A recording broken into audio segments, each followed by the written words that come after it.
Assalamualaikum warahmatullahi wabarakatuh.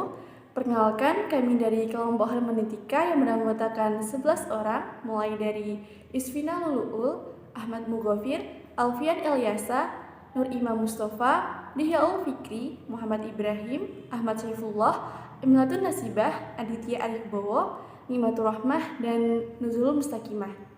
Di sini kami akan membahas mengenai hermeneutika, bagaimana definisinya, ruang lingkupnya, metodenya, macam-macamnya, dan masih banyak lainnya. Oke, langsung saja ke video pembahasan mengenai materi tersebut. Selamat menyaksikan. Bismillahirrahmanirrahim. Ya, saya Ahmad Mughafir akan mencoba menjelaskan sedikit mengenai pengertian dan ruang lingkup hermeneutika. Yang langsung saja, yang pertama yaitu pengertian hermeneutika. Secara etimologi, hermeneutika berasal dari bahasa Yunani hermenia, yang disetarakan dengan eksegesis, penafsiran atau hermenien, yang memiliki arti menafsirkan. Sedangkan secara terminologi berarti penafsiran terhadap ungkapan yang memiliki rentang sejarah atau penafsiran terhadap teks tertulis yang memiliki rentang waktu yang panjang dengan audiensinya.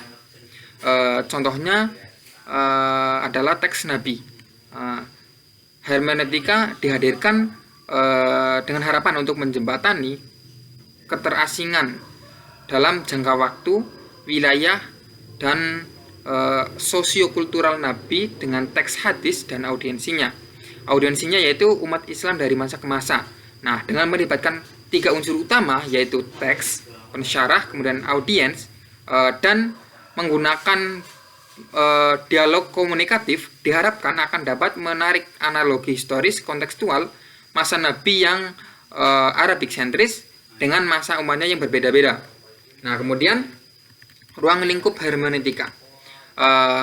Ruang lingkup hermeneutika tidak hanya tentang pemahaman teks, tetapi juga sebagai teori interpretasi suatu teks. Nah, dalam proses memahami dan mengerti suatu teks atau kitab suci, pasti selalu terhubung dengan bahasa umum, bukan hanya bahasa yang digunakan dalam teks tersebut. Nah, Ketmer menyatakan bahwa mengerti di sini berarti memahami atau mengerti melalui bahasa. Semua hasil pikiran diungkapkan dengan bahasa sesuai aturan yang berlaku. Misalnya saja, apabila seseorang yang menggunakan bahasa daerah tertentu, maka orang itu harus mengikuti dan berusaha memahami tata bahasa daerah tersebut. Nah, apabila berhasil, maka itu akan membuatnya dapat memahami segala sesuatu tentang daerah tersebut. Kemudian, secara kronologis perkembangan hermeneutika sebagai teori interpretasi yaitu pertama teori eksegesis Bible, kemudian metodologi filologi secara umum, kemudian ilmu pemahaman linguistik, yang keempat fondasi metodologis ilmu humaniora, kemudian ada fenomenologi eksistensi, dan yang terakhir sistem interpretasi baik secara rekolektif maupun inoklastik yang digunakan untuk menemukan makna di balik mitos dan simbol. Nah, dari berbagai pendekatan tadi, tergantung dari sudut pandang mana, hermeneutika dapat menghasilkan makna atau arti yang berbeda, tetapi tetap melegitimasi kisi-kisi tindakan interpretasi. Artinya, arti atau makna teks dapat diperoleh dari banyak faktor. Bisa dilihat dari siapa yang berbicara, kemudian keadaan khusus yang berkaitan dengan waktu, dan tempat atau situasi peristiwa tersebut.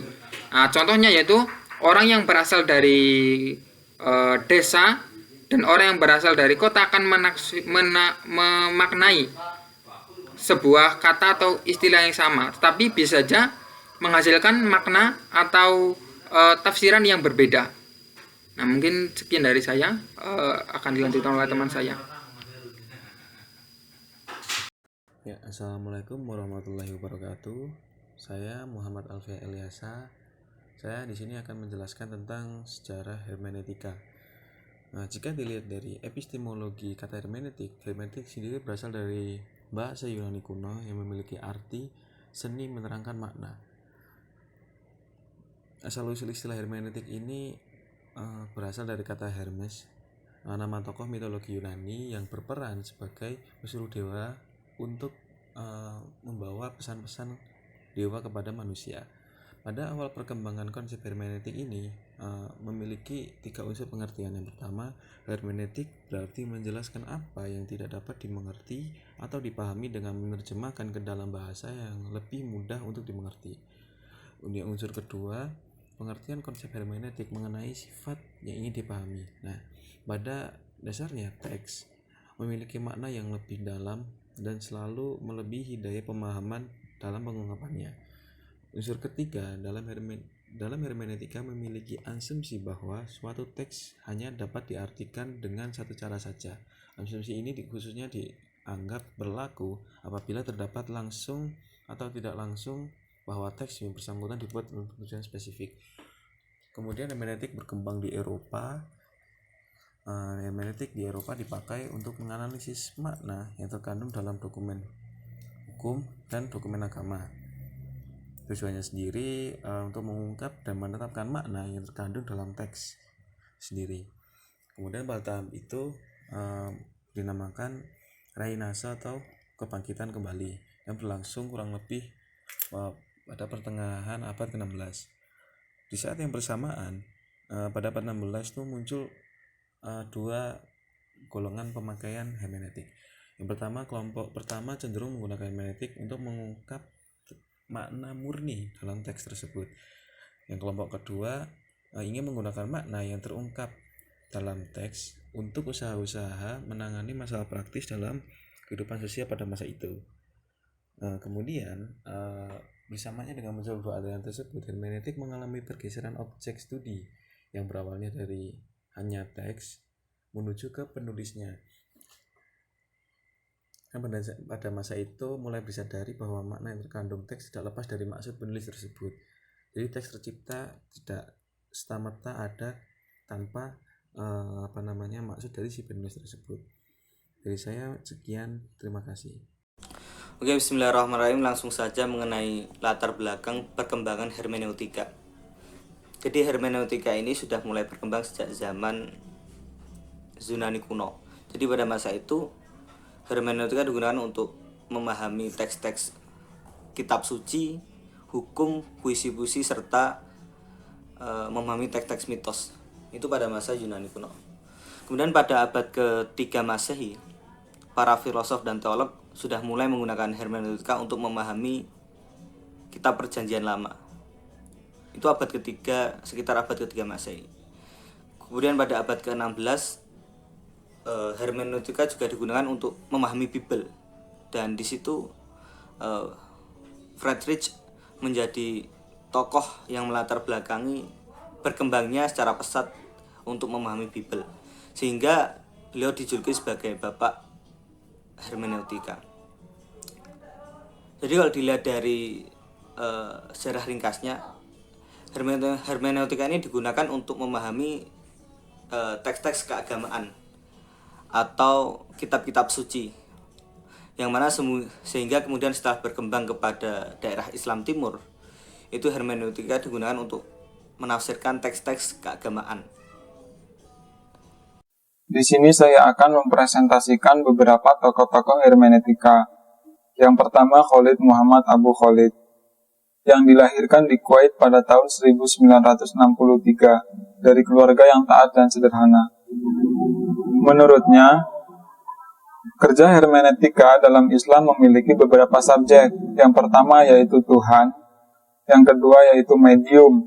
Di sini bisa berupa teks dan lainnya. Dan yang terakhir adalah manusia. Di sini Khalid memposisikan manusia sebagai wakil Tuhan yang berkewajiban untuk merealisasikan kedaulatan Tuhan di bumi. Di sini Khalid membagi wakil ke dalam 2 macam. Yang pertama wakil khusus, yang kedua wakil umum. Yang mana kategori umum menyerahkan tugasnya kepada kategori khusus. Untuk menghindari ketidaksesuaian makna, maka Khalid memberikan kriteria yang harus dipenuhi oleh wakil khusus. Di antaranya adalah kejujuran, kesungguhan, kemenyeluruhan, rasionalitas, dan pengendalian diri. Yang kedua adalah Nasr Hamid, yang dilahirkan di Mesir pada 10 Juli 1943. Adapun paradigma besar dari konsep yang ditawarkan oleh Nasr Hamid adalah teks Al-Quran tidak bisa dilepaskan dari realitas budaya dan masyarakat ketika Al-Quran itu diturunkan. Oleh sebab itu, Nasr Hamid menganggap Al-Quran sebagai produk budaya. Maksudnya ialah teks terbentuk dalam suatu realitas budaya dalam rentang waktu lebih dari 20 tahun. Hal ini berarti bahwa segala aspek dalam Al-Quran tidak lepas dari realitas budaya pada saat itu. Dalam membangun teori penafsirannya, ia menganggap penting terhadap konteks dalam memproduksi makna. Ia membagi konteks tersebut ke dalam 5 bagian, yaitu konteks sosio-kultural, eksternal, internal, linguistik, dan konteks pembacaan atau perwakilan. Yang ketiga adalah Fazlur Rahman, yang dilahirkan pada tanggal 21 September 1919. Ia membangun konsep hermeneutikanya dengan konsepsi teoritik, bahwa yang ingin dicari dan diaplikasikan dari Al-Quran adalah pandangan dunianya, yaitu bukan pada kandungan literalnya. Ia juga dikenal dengan teori double movement-nya, yaitu teori atau metode penafsiran yang berangkat dari 2 gerakan, yaitu berangkat dari situasi sekarang menuju situasi masa Al-Quran diturunkan, sedangkan yang kedua adalah sebaliknya. 4 adalah Profesor Dr. Muhammad Amin Abdullah, lahir pada 28 Juli 1953. Di antara pemikiran dan kontribusinya adalah lahirnya teologi integratif dan interkonektivitas. Yang menjadi penyebab lahirnya teologi ini juga berkaitan dengan cara pemahaman terhadap Al-Quran, yaitu dialog normativitas dan historisitas, bukan benturan. Adapun pengaplikasian dalam pemahaman Al-Quran, ia menganggap bahwa Al-Quran merupakan kitab suci yang berlaku universal dan harus difahami sebagai wahyu ilahi, yang sebenarnya bergumul dan berdialog langsung dengan ragam budaya yang hidup saat diturunkannya Al-Quran. Baginya, cara untuk mengatasi pencampur adukan normativitas historisitas adalah dengan cara meletakkan sumber premier Islam di satu sisi, yaitu normativitas, dan menjadikan unsur pemikiran ulama Islam di sisi lain, yaitu historisitas. Sikap ini akan menjadikannya bisa kembali hidup secara kontekstual dan mampu menjalankan fungsi profetiknya di tengah kehidupan masyarakat.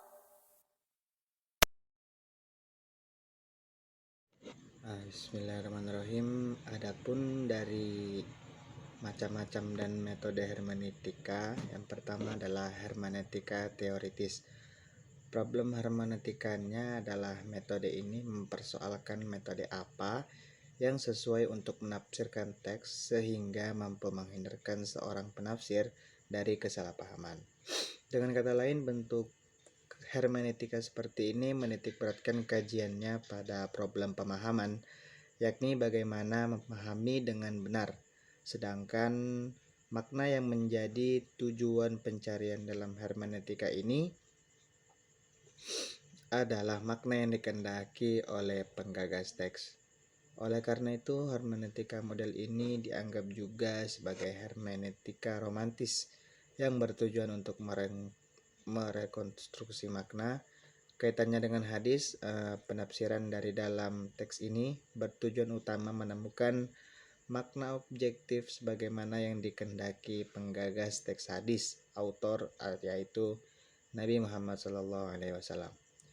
Yang kedua ada hermeneutika filosofis. Problem utama dari hermeneutika ini, model ini, bukanlah bagaimana memahami teks dan secara objektif sebagaimana hermeneutika teoritis. Problem utamanya adalah bagaimana tindakan memahami itu sendiri, di mana dalam hal ini psikologi pembaca, penafsir menjadi objek yang dibaca dalam penafsiran ini.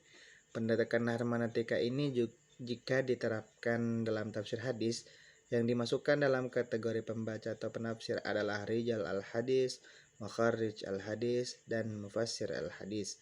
Penafsiran model ini mengembangkan kecurigaan atas kepentingan mereka, karena tidak mungkin memperoleh pemahaman yang objektif dari sebuah teks. Bismillahirrahmanirrahim. Assalamualaikum warahmatullahi wabarakatuh.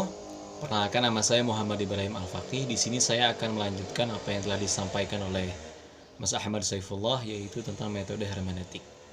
Langsung saja, metode hermeneutik yang ketiga ialah metode hermeneutika kritis. Metode ini bertujuan untuk mengungkap atau membongkar muatan kepentingan di balik teks atau hadis, sehingga teks itu banyak dicurigai daripada diafirmasi, di mana dalam proses pemaknaan hadis ini harus dipusatkan dari bagaimana teks atau hadis itu terbentuk dan dibentuk dari kepentingan sosial atau relasi sosial tertentu. Maka dari itu, dalam setiap bentuk penafsirannya, hadis ini akan selalu dibedah dari bias dan dari kepentingan-kepentingan tertentu seperti kepentingan politik, ekonomi, budaya, sosial, dan lain sebagainya. Maka dengan menggunakan penafsiran ini, hadis itu tidak lagi hanya sebatas teks atau bahasa saja, tapi berusaha diselami juga makna literalnya dan konteks budayanya. Mungkin sekian yang dapat saya sampaikan. Terima kasih. Bismillahirrahmanirrahim. Saya Nuzul Musakimah akan menjelaskan tentang langkah-langkah hermeneutika. Langkah-langkah hermeneutika itu terdapat 3 unsur, yaitu teks, konteks, dan kontekstualisasi. Untuk mengetahui lebih lanjut, di sini saya akan memaparkan tentang penjelasan dan urgensi dari ketiga unsur tersebut. Untuk langkah pertama yaitu memahami teks atau melakukan analisis terhadap teks.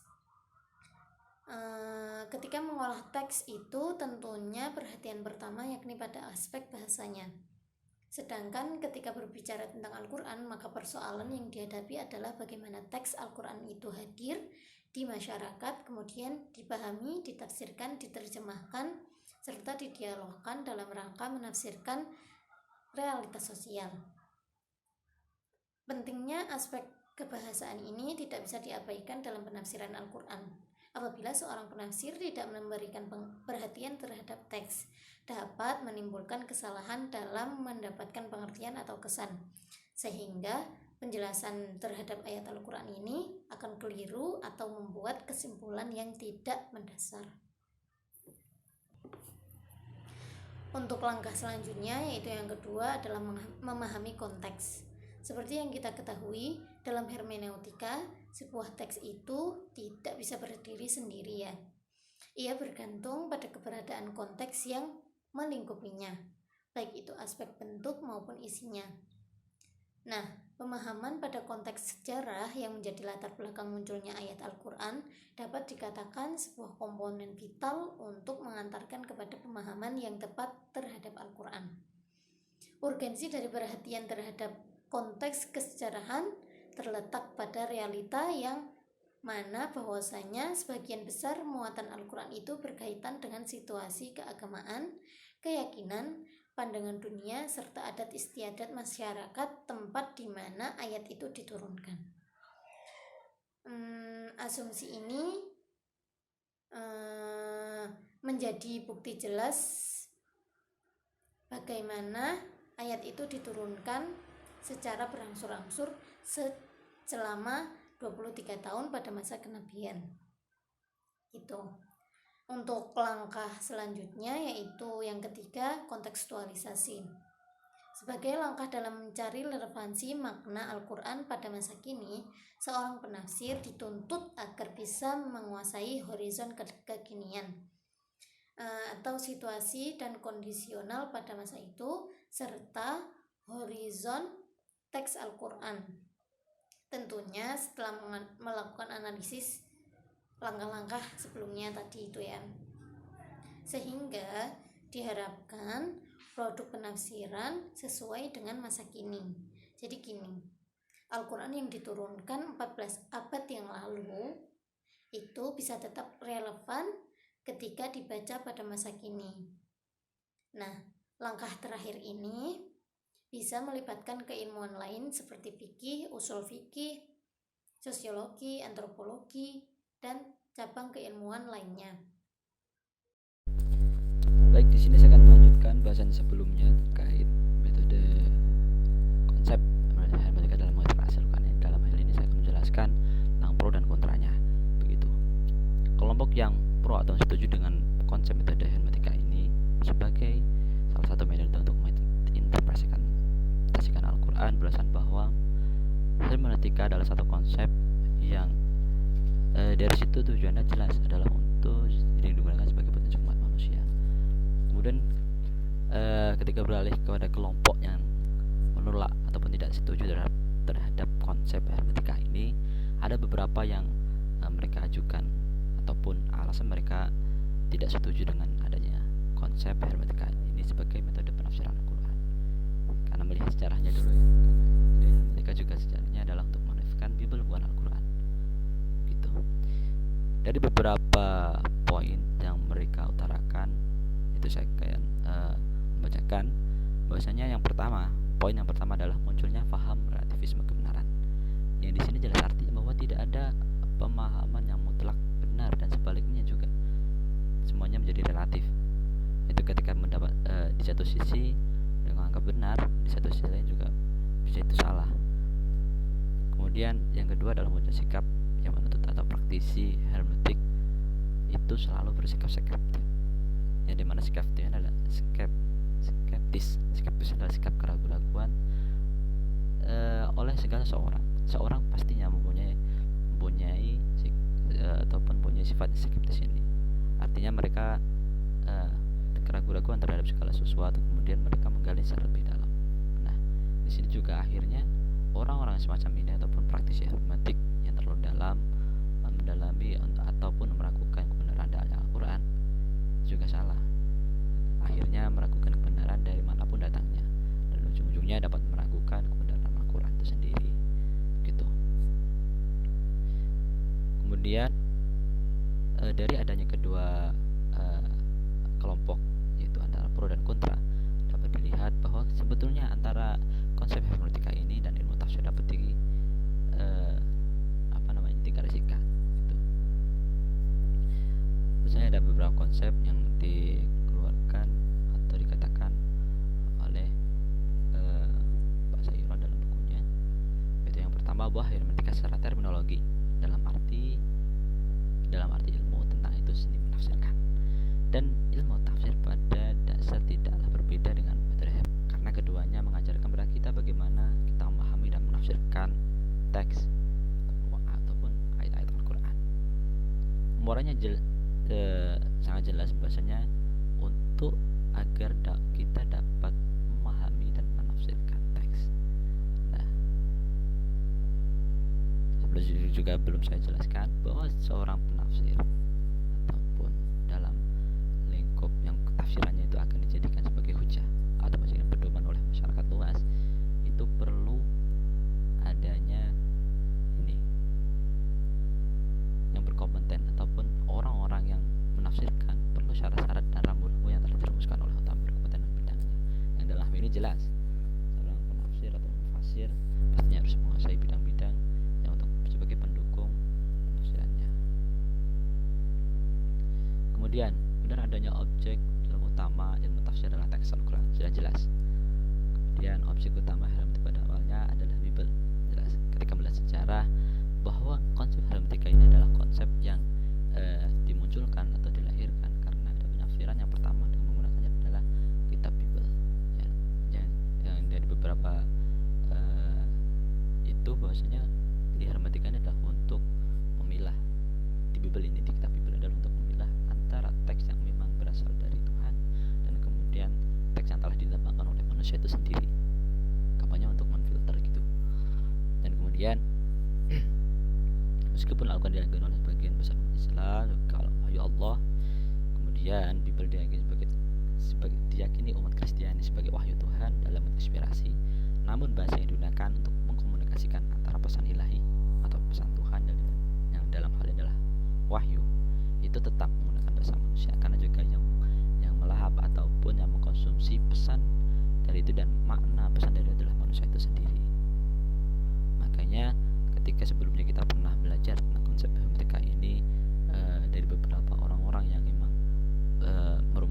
konsep hermeneutika ini dalam lingkaran hermeneutika ini sudah jelas ya, ketika menemukan ataupun merumuskan menafsirkan ayat-ayat baru ayat-ayat Al-Quran, perlunya adanya dialektika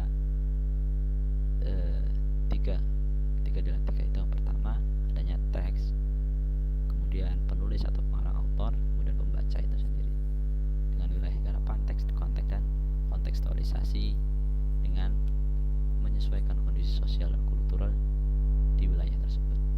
Terima kasih. Baik, tadi video dari kami mengenai hermeneutika. Terima kasih sudah menyaksikan dan mohon maaf apabila ada kurang lebihnya. Dari kami, akhirul kalam. Wassalamualaikum warahmatullahi wabarakatuh.